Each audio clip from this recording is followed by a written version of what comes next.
സാവിത്രിക്ക് എന്തെങ്കിലും ഇഷ്ടമായത്? എനിക്കറിയില്ല. ഞാൻ ഓർക്കുന്നില്ല എപ്പോഴാണ് എന്റെ തുടക്കമെന്ന്. മുൻപ് ഒരിക്കലും അനുഭവമില്ലാത്തൊരു തുള്ളിച്ചാട്ടം എന്റെ മനസ്സിലുണ്ടായി. വിനു കൊണ്ടുവന്ന കുപ്പിയോളകളില്ലേ, അത് നിർത്തി ഞാൻ വിനുവിന്റെ പേര് എഴുതി. അതിൽ വെറുതെ ഉറങ്ങാൻ നോക്കിയിരുന്നു. വിനുവിന്റെ ആ ഡയറി ഇല്ലേ, അതിലെ പേജുകൾ ഞാൻ കൂടെ കൂടെ മറിച്ചു നോക്കും. ഒരു ദിവസം എല്ലാ പേജുകളിലും ഞാൻ വിനുവിന്റെ ചിത്രം കണ്ടു, എന്റെയും. പിന്നെ എന്റെ മുറിയിൽ വിനുവിനെ ട്രീറ്റ് ചെയ്യാൻ ഞാൻ എഴുതി വെച്ച ആ വാക്കുകളില്ലേ, അതിന്റെ ഒക്കെ അവസാനം ഞാൻ വിനുവിനെ എഴുതി ചേർത്തു.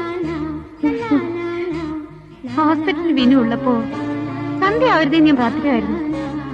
വീട്ടിൽ രാത്രിയായ വെളുക്കാനുള്ള വെപ്രോളായിരുന്നു എനിക്ക്. വിനുവിനറിയോ, കാക്കിന്റെ സൂചി തിരിച്ച് നേരപ്പെടുത്തി ഞാൻ നോക്കിയിട്ടുണ്ട്. ഞാൻ ആലോചിച്ചു, എന്താ എനിക്ക് ഇങ്ങനെയൊക്കെയെന്ന്. ഒന്നും